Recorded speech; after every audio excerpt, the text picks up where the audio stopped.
Nous vous disons bonjour. Aujourd'hui, on ne va pas vous donner les versets. On va vous donner juste une partie d'un verset de la Bible. C'est Ichabod. Ce qui signifie la gloire est bannie d'Israël. C'est une histoire vraie qui s'est produite au temps du sacrificateur Élie.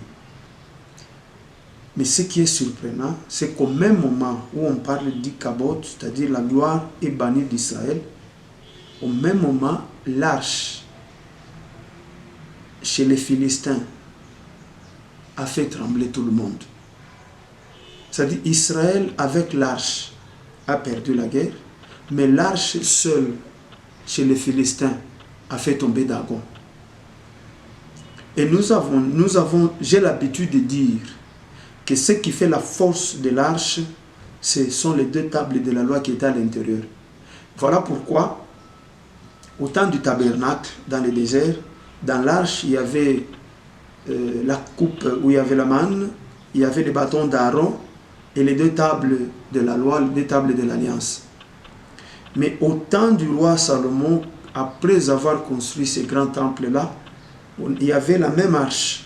Mais dans cette arche-là, il n'y avait pas la coupe pour la manne, il n'y avait pas les bâtons d'Aaron, il n'y avait que les deux tables de la loi. Et aujourd'hui, l'arche a déjà disparu, mais les deux tables de la loi demeurent. Pourquoi? Parce que les deux tables de la loi ont déjà trouvé d'autres gardiens qui sont les frères dans la foi. Nous constituons l'arche. Mais quelle est la pensée d'Ichabod? La gloire était dans l'arche, mais pas en Israël. Pourquoi? Parce que la gloire de Dieu est là où il y a la parole de Dieu. Mais la gloire de Dieu est dans la vie de celui qui met la parole de Dieu en pratique. C'est ça la pensée. Donc tu peux avoir beaucoup de versets en toi, tu peux avoir beaucoup de prédications, mais tu as déjà perdu la gloire. Pour maintenir la gloire, conserver la gloire de Dieu, il faut que tout ce que tu as comme enseignement en toi, que tu commences à le mettre en pratique d'une manière régulière. Israël a perdu la gloire parce qu'Israël avait la loi, mais ne la mettait pas en pratique. L'arche conservait la gloire parce que l'arche avait la loi.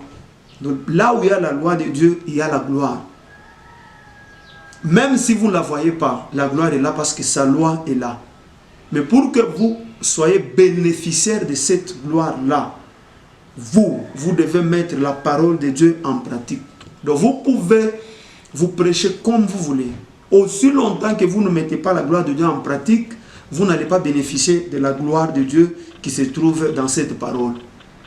Alors Dieu est là. Il n'est jamais parti. Le Saint-Esprit n'est jamais parti. Dans toutes les assemblées, il est là. Mais pourquoi beaucoup de gens ne voient pas? Parce que la parole est là.